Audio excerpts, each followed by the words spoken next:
इसी प्रकार से अब इस वीडियो में हम सॉल्व करेंगे प्रश्नावली 2 का अगला सवाल क्वेश्चन नंबर 7, जिसमें प्रश्न कुछ इस प्रकार से है। क्वेश्चन नंबर 7 में बताया जा रहा है कि किसी लंबवृत्तीय ठोस बेलन के आधार की त्रिज्या 4 सेंटीमीटर है तथा इसकी ऊंचाई 3 सेंटीमीटर है। इस ठोस को पिघलाकर 2 सेंटीमीटर त्रिज्या और 1.5 सेंटीमीटर ऊंचाई वाले कितने छोटे छोटे ठोस बेलन बनाए जा सकते हैं। अर्थात इस प्रश्न में बताया जा रहा है कि एक बेलन है जिसके आधार की त्रिज्या है 4 सेंटीमीटर और ऊंचाई है 3 सेंटीमीटर, और उस बेलन को पिघला करके छोटे छोटे बेलन बनाए जाते हैं। इस प्रकार जो बेलन बताया जा रहा है वो इस प्रकार से, ठीक ना, एक बेलन है इस प्रकार से बेलन, ठीक ना, ये है बेलन, और इस बेलन के बारे में बताया जा रहा है कि इसकी ऊंचाई है 3 सेंटीमीटर, ठीक, और आधार की त्रिज्या जो है वो है 4 सेंटीमीटर, ठीक। अब इस बेलन को पिघलाना है ना, इसकी त्रिज्या को हम क्या मान लें, कैपिटल आर मान लेते हैं ना, कैपिटल आर।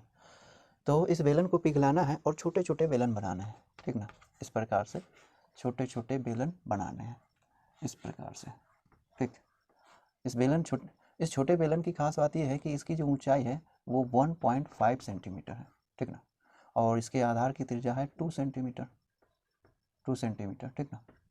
अर्थात इस बड़े से बेलन को पिघला करके 2 सेंटीमीटर त्रिज्या और 1.5 सेंटीमीटर ऊंचाई वाले छोटे छोटे बेलन बनाए जाते हैं। तो ये छोटे छोटे बेलन कितने बनेंगे, इसकी संख्या हमें फाइंड करनी है, ठीक ना। तो यहाँ पर लिख लेंगे माना n छोटे बेलन बनाए जाते हैं, ठीक ना। मान लेते हैं कि n छोटे छोटे बेलन बनाए जाते हैं, ठीक। तो ये बड़े से बेलन को पिघला करके छोटे छोटे बेलन के रूप में ढाला गया है, जिसकी आधार की त्रिज्या है 2 सेंटीमीटर और ऊंचाई है 1.5 सेंटीमीटर, ठीक। तो यहाँ पर जितने भी छोटे छोटे बेलन हैं उस सब का कुल आयतन इस बड़े से बेलन के कुल आयतन के बराबर है। तो इसी कॉन्सेप्ट को हम यहाँ पर अप्लाई करेंगे, लिखेंगे अब चूंकि इन छोटे बेलन का आयतन बराबर हो जाएगा बड़े बेलन का आयतन, है ना, इस प्रकार से।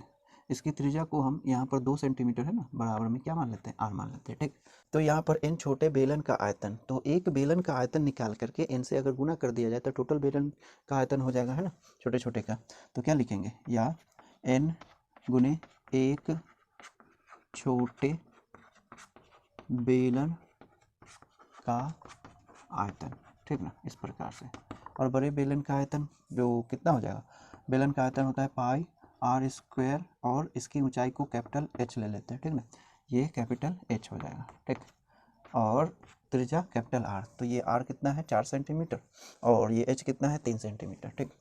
या एन गुने एक छोटे बेलन का आयतन, तो इसके लिए भी पाई, और यहाँ पर आर इसके लिए क्या मानेंगे, आर स्क्वायर छोटा है ना, छोटा आर, और गुने में इसकी ऊंचाई को भी एच यानी ये मान लेते हैं, है ना, ये मतलब दिया ही गया है, फिर भी लिखने के लिए हम कंसीडर कर लेते हैं कि ये छोटा एच है, ठीक ना, स्मॉल एच। तो ये पाई आर स्क्वायर और एच इस तरीके से। तो यहाँ पर क्या कर सकते हैं, रख सकते हैं वैल्यू, ये देखें पाई से पाई कैंसिल हो रहा है, ठीक ना। तो एन गुने ये जो है आर, तो यहाँ पर छोटा आर कितना है 2, तो 2 सेंटीमीटर और गुने 2 सेंटीमीटर और गुने 1.5 सेंटीमीटर, इस प्रकार से बराबर में हो गया कैपिटल आर यानी 4 सेंटीमीटर और गुने 4 सेंटीमीटर और गुने एच जो है ये है 3 सेंटीमीटर, तो 3 सेंटीमीटर लिखेंगे, हाँ। तो 2 सेंटीमीटर ये रहा और 2 दूना 4 सेंटीमीटर, ठीक। तो फिर ये 2 सेंटीमीटर और 2 दूना 4 सेंटीमीटर, फिर ये डेढ़ एकम डेढ़, ये कितना है, ये है 1.5 सेंटीमीटर, ठीक ना। तो डेढ़ है, तो डेढ़ एकम डेढ़ और डेढ़ दूना 2, इस प्रकार से। तो यहाँ पर क्या बचा, यह सब तो एक हो गया, तो बच गया n बराबर में ये 2 सेंटीमीटर यानी 2 गुने 2 सेंटीमीटर कैंसिल हो गया, ठीक ना, बराबर में कितना हो जाएगा 8। तो यह n बराबर में कितना 8, ठीक ना। तो नंबर ऑफ क्या चीज़ सिलेंडर कितने हो गए 8, तो लिखेंगे अतः 8 छोटे सम बेलन बनाए जाते हैं, ठीक ना। तो इस बड़े से बेलन को पिघला करके 2 सेंटीमीटर त्रिज्या और 1.5 सेंटीमीटर ऊंचाई वाले कितने बेलन बन सकते हैं? 8 बेलन बन सकते हैं, ठीक ना। तो आप इतना नोट कर लें।